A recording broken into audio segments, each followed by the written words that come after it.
ഇന്ന ദിവസം 219.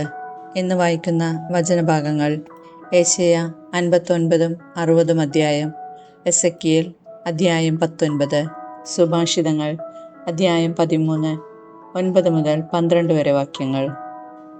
ഏശയ്യ പ്രവാചകന്റെ പുസ്തകത്തിൽ നിന്ന് അധ്യായം 59. രക്ഷയ്ക്ക് തടസ്സം. രക്ഷിക്കാൻ കഴിയാത്ത വിധം കർത്താവിൻ്റെ കരം കുറുകിപ്പോയിട്ടില്ല. കേൾക്കാനാവാത്ത വിധം അവിടുത്തെ കാതുകൾക്ക് മാന്യം സംഭവിച്ചിട്ടില്ല. നിന്റെ അകൃത്യങ്ങൾ നിന്നെയും ദൈവത്തെയും തമ്മിൽ അകറ്റിയിരിക്കുന്നു. നിന്റെ പാപങ്ങൾ അവിടുത്തെ മുഖം നിന്നിൽ നിന്ന് മറച്ചിരിക്കുന്നു. അതിനാൽ അവിടുന്ന് നിന്റെ പ്രാർത്ഥന കേൾക്കുന്നില്ല. നിന്റെ കരങ്ങൾ രക്തപങ്കിലമാണ്, വിരലുകൾ അകൃത്യങ്ങളാൽ മലിനമായിരിക്കുന്നു.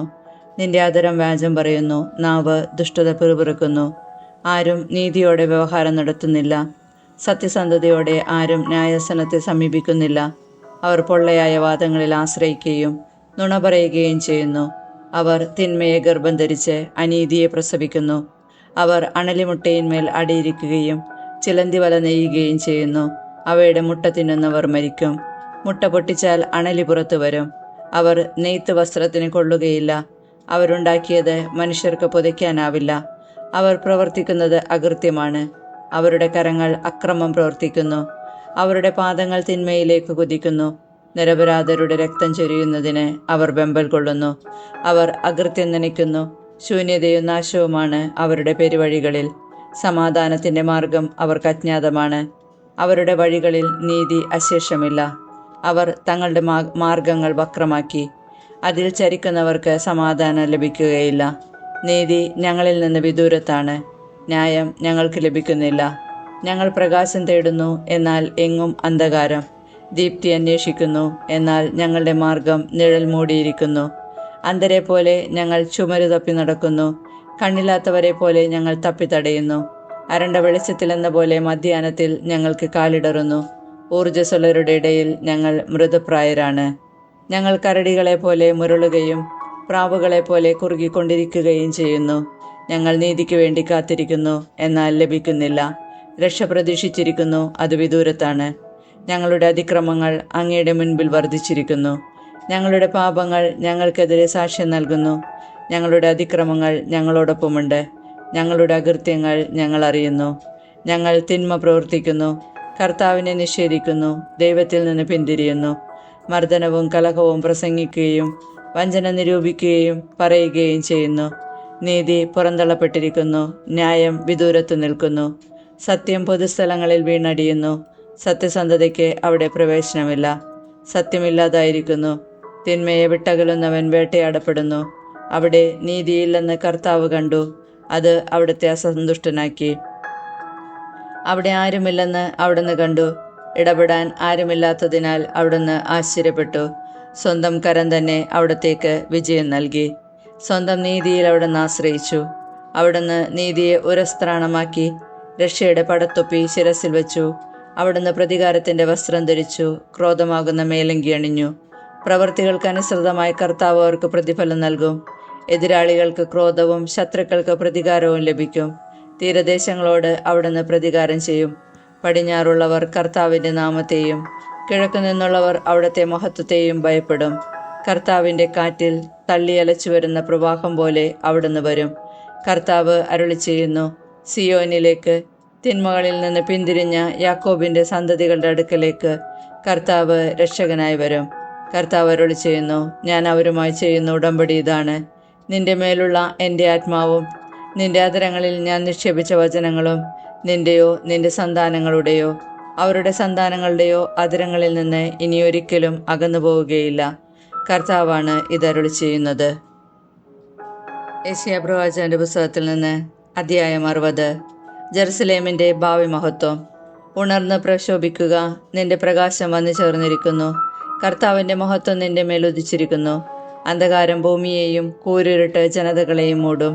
എന്നാൽ കർത്താവ് നിന്റെ മേൽ ഉദിക്കുകയും അവിടുത്തെ മഹത്വം നിന്നിൽ ദൃശ്യമാവുകയും ചെയ്യും. ജനതകൾ നിന്റെ പ്രകാശത്തിലേക്കും രാജാക്കന്മാർ നിന്റെ ഉദയശോഭയിലേക്കും വരും.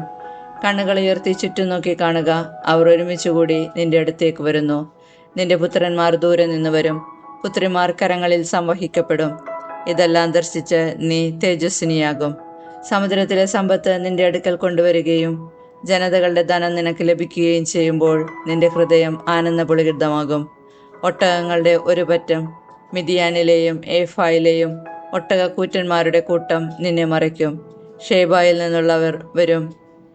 അവർ സ്വർണവും സുഗന്ധദ്രവ്യങ്ങളും കൊണ്ടുവരികയും കർത്താവിൻ്റെ കീർത്തനം ആലപിക്കുകയും ചെയ്യും. കേദാറിലെ ആട്ടിൻപറ്റങ്ങളും നിന്റെ അടുക്കൽ കൊണ്ടുവരും. നെബായോത്തിലെ മുട്ടാടുകളെ നിനക്ക് ലഭിക്കും. സ്വീകാര്യമാം വിധം അവ എൻ്റെ ബലിപീഠത്തിൽ വരും. എൻ്റെ ശ്രേഷ്ഠമായ ആലയത്തെ ഞാൻ മഹത്വപ്പെടുത്തും. മേഘത്തെപ്പോലെയും കിളിവാതിലിലേക്ക് വരുന്ന പ്രാവുകളെപ്പോലെയും പറക്കുന്ന ഇവർ ആരാണ്? തീരദേശങ്ങൾ എന്നെ കാത്തിരിക്കും. ദൈവമായ കർത്താവിൻ്റെ നാമത്തിനും ഇസ്രായേലിൻ്റെ പരിശുദ്ധനു വേണ്ടി വിദൂരത്തു നിന്ന് നിന്റെ പുത്രന്മാരെ അവരുടെ സ്വർണവും വെള്ളിയും സഹിതം കൊണ്ടുവരുന്നതിന് താർഷീഷിലെ കപ്പലുകൾ മുൻപന്തിയിലുണ്ട്. അവിടുന്ന് നിന്നെ മഹത്വപ്പെടുത്തിയിരിക്കുന്നു. വിദേശികൾ നിന്റെ മതിലുകൾ പണിതുയർത്തും. അവരുടെ രാജാക്കന്മാർ നിന്നെ സേവിക്കും. എൻ്റെ കോപത്തിൽ ഞാൻ നിന്നെ പ്രഹരിച്ചു, എന്നാൽ എൻ്റെ കരുണയിൽ ഞാൻ നിന്നോട് കൃപ ചെയ്തു. ജനതകളുടെ സമ്പത്ത് അവരുടെ രാജാക്കന്മാരുടെ അകമ്പടിയോടെ നിന്റെ അടുക്കൽ എത്തിക്കേണ്ടതിന് നിന്റെ കവാടങ്ങൾ രാപകൽ തുറന്നു കിടക്കട്ടെ, ഒരിക്കലും അടയ്ക്കരുത്. നിന്നെ സേവിക്കാത്ത ജനതയും രാജ്യവും നശിക്കും. ഈ ജനതകൾ നിർമ്മാർജ്ജനം ചെയ്യപ്പെടും. എൻ്റെ വിശുദ്ധ സ്ഥലം അലങ്കരിക്കാൻ ലെബനോന്റെ മഹത്തായ സരളവൃക്ഷവും പുന്നയും ദേവദാരുവും നിന്റെ അടുക്കലെത്തും. എൻ്റെ പാദപീഠം ഞാൻ മഹത്വപൂർണ്ണമാക്കും. നിന്നെ പീഡിപ്പിച്ചവരുടെ പുത്രർ നിന്റെ അടുക്കൽ വന്ന് താണു വണങ്ങും. നിന്നെ നിന്ദിച്ചവർ നിന്റെ പാദത്തിൽ പ്രണമിക്കും. കർത്താവിൻ്റെ നഗരം, ഇസ്രായേലിൻ്റെ പരിശുദ്ധനായവൻ്റെ സിയോൻ എന്ന് അവർ നിന്നെ വിളിക്കും. ആരും കടന്നു പോകാത്ത വിധം പര്യക്തയും വെറുക്കപ്പെട്ടവളുമായിരുന്നു നീ. ഞാൻ നിന്നെ എന്നേക്കും പ്രൗഢിയുറ്റവളും തലമുറകൾക്ക് ആനന്ദവുമാക്കും.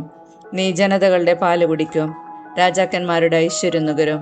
കർത്താവായ ഞാനാണ് നിന്റെ രക്ഷകനെന്നും യാക്കോബിൻ്റെ ശക്തനായവനാണ് നിന്റെ വിമോചകനെന്നും നീ അറിയും. ഓടിനു പകരം സ്വർണവും ഇരുമ്പിന് പകരം വെള്ളിയും തടിക്ക് പകരം ഓടും കല്ലിന് പകരം ഇരുമ്പും ഞാൻ കൊണ്ടുവരും. സമാധാനത്തെ നിന്റെ മേൽനോട്ടക്കാരും നീതിയെ നിന്റെ അധിപതികളുമാക്കും. നിന്റെ ദേശത്ത് ഇനി അക്രമത്തെപ്പറ്റി കേൾക്കുകയില്ല. ശൂന്യതയും നാശവും നിന്റെ അതിർത്തിക്കുള്ളിൽ ഉണ്ടാവുകയില്ല. നിന്റെ മതിലുകളെ രക്ഷയെന്നും കവാടങ്ങളെ സ്തുതിയെന്നും നീ വിളിക്കും. പകൽ സൂര്യനായിരിക്കുകയില്ല ഇനി നിനക്ക് പ്രകാശം തരിക. നിനക്ക് പ്രകാശം നൽകാൻ രാത്രിയിൽ ചന്ദ്രനായിരിക്കുകയില്ല പ്രശോഭിക്കുന്നത്. കർത്താവായിരിക്കും നിന്റെ നിത്യമായ പ്രകാശം. നിന്റെ ദൈവമായിരിക്കും നിന്റെ മഹത്വം. നിന്റെ സൂര്യൻ അസ്തമിക്കുകയില്ല, നിന്റെ ചന്ദ്രൻ മറയുകയുമില്ല. കർത്താവ് നിന്റെ നിത്യപ്രകാശമായിരിക്കും. നിന്റെ വിലാപദിനങ്ങൾ അവസാനിക്കും. നിന്റെ ജനനീതിമാന്മാരാകും. ഞാൻ മഹത്വപ്പെടേണ്ടതിന് ഞാൻ നട്ടമുളയും എൻ്റെ കരവേലയുമായ ദേശത്തെ എന്നേക്കുമായി അവർ കൈവശപ്പെടുത്തും. ഏറ്റവും നിസ്സാരനായവൻ ഒരു വംശവും ഏറ്റവും ചെറിയവൻ ശക്തിയുള്ള ജനതയുമാകും. ഞാനാണ് കർത്താവ്, യഥാകാലം ഞാനത് ത്വരിതമാക്കും. എസെക്കിയേൽ പ്രവാചകന്റെ പുസ്തകത്തിൽ നിന്ന് അധ്യായം 19. വിലാപഗാനം. ഇസ്രായേലിലെ പ്രഭുക്കന്മാരെക്കുറിച്ച് നീ ഒരു വിലാപഗാനം ആലപിക്കുക. നിന്റെ അമ്മ സിംഹങ്ങളുടെ ഇടയിൽ ഒരു സിംഹിയായിരുന്നു. യുവസിംഹങ്ങളുടെ ഇടയിൽ അവൾ തൻ്റെ കുട്ടികളെ വളർത്തി. അവയിലൊന്ന് ഒരു യുവസിംഹമായി വളർന്ന് ഇരപിടിക്കാൻ ശീലിച്ചു. അവൻ മനുഷ്യരെ വിഴുങ്ങി. ജനതകൾ അവനെപ്പറ്റി കേട്ടു. അവൻ അവരുടെ കുഴിയിൽ വീണു. കൊളുത്തിട്ട് വലിച്ച് അവനെ അവർ ഈജിപ്തിലേക്ക് കൊണ്ടുപോയി. കാത്തിരുന്ന് പ്രതീക്ഷയേറ്റപ്പോൾ അവൾ മറ്റൊരു കുട്ടിയെ യുവസിംഹമായി വളർത്തിയെടുത്തു. അവൻ സിംഹങ്ങളുടെ ഇടയിൽ സഞ്ചരിച്ച് ഒരു യുവസിംഹമായി വളർന്നു. അവൻ ഇരതയിടാൻ ശീലിച്ചു, മനുഷ്യരെ വിഴുങ്ങി. അവൻ അവരുടെ കോട്ടകൾ നശിപ്പിക്കുകയും നഗരങ്ങൾ ശൂന്യമാക്കുകയും ചെയ്തു. അവൻ്റെ ഗർജനം കേട്ട് ദേശവും ദേശവാസികളും ഭയചകിതരായി. ജനതകൾ എല്ലാ ദിക്കുകളിൽ നിന്ന് അവനെതിരെ പുറപ്പെട്ടു. അവർ അവൻ്റെ മേൽ വല വീശി. അവൻ അവരുടെ കുഴിയിൽ വീണു. കൊളുത്തുകളിട്ട് കൂട്ടിലിടിച്ച് അവർ അവനെ ബാബിലോൺ രാജാവിൻ്റെ അടുത്ത് കൊണ്ടുവന്നു. ഇസ്രായേൽ മലകളിൽ അവൻ്റെ സ്വരം മേലിൽ കേൾക്കാതിരിക്കാൻ വേണ്ടി അവനെ അവർ തുറങ്കലിലടച്ചു. നിന്റെ അമ്മ ദലാശയത്തിനടുത്ത് നട്ടിരിക്കുന്ന മുന്തിരിച്ചെടി പോലെയാണ്. ധാരാളമായി വെള്ളം കിട്ടിയത് മൂലം അത് വളർന്ന് ശാഖകൾ വീശി നിറയെ ഫലം പുറപ്പെടുവിച്ചു. ഭരണാധിപന്മാരുടെ ചെങ്കോലിനുതകും വിധം ബലമേറിയ കൊമ്പുകൾ അതിന്മേലുണ്ടായി. തഴച്ചു വളർന്ന കൊമ്പുകൾക്കിടയിലൂടെ അത് തലയുയർത്തി നിന്നു. ധാരാളം ശാഖകളോടെ അത് ഉയർന്നു കാണപ്പെട്ടു. എന്നാൽ അത് ക്രോധത്തോടെ പിഴുതെറിയപ്പെട്ടു. കിഴക്കൻ കാറ്റ് അതിനെ ഉണക്കി. അതിൻ്റെ പഴങ്ങൾ പൊഴിഞ്ഞുപോയി. അതിൻ്റെ ബലമേറിയ കൊമ്പുകൾ ഉണങ്ങിപ്പോയി. അഗ്നി അവയെ ദഹിപ്പിച്ചു കളഞ്ഞു. അതിനെ ഇപ്പോൾ മരുഭൂമിയിൽ ഉണങ്ങി വരണ്ട മണ്ണിൽ നട്ടിരിക്കുന്നു. അതിൻ്റെ ഒരു ശാഖയിൽ നിന്ന് തീ പുറപ്പെട്ട് ഫലങ്ങൾ ദഹിപ്പിച്ചു കളഞ്ഞു. ഭരണാധിപന് ചെങ്കോലായി തീരത്തക്ക വിധം ബലമേറിയ കൊമ്പൊന്നും അതിൽ അവശേഷിച്ചിട്ടില്ല. ഇതൊരു വിലാപഗീതമാണ്, വിലാപഗീതമായിരിക്കുകയും ചെയ്യും. സുഭാഷിതങ്ങൾ അധ്യായം 13 9 മുതൽ 12 വരെ വാക്യങ്ങൾ. നീതിമാന്റെ ദീപം തെളിഞ്ഞു പ്രകാശിക്കും, ദുഷ്ടന്റെ വിളക്ക് അണഞ്ഞു പോകും. താന്തോന്നികൾ ഔദത്യം നിമിത്തം കലഹമുണ്ടാക്കുന്നു. ഉപദേശം സ്വീകരിക്കുന്നവരോട് കൂടെയാണ് വിവേകം. അനായാസമായി നേടിയ സമ്പത്ത് ക്ഷയിച്ചു പോകും. അല്പാൽപമായി കരുതി വയ്ക്കുന്നവൻ അത് വർദ്ധിപ്പിച്ചുകൊണ്ടിരിക്കും. സഫലമാകാൻ വൈകുന്ന പ്രതീക്ഷ ഹൃദയത്തെ വേദനിപ്പിക്കുന്നു. സഫലമായി കഴിഞ്ഞ ആഗ്രഹം ജീവന്റെ വൃക്ഷമാണ്.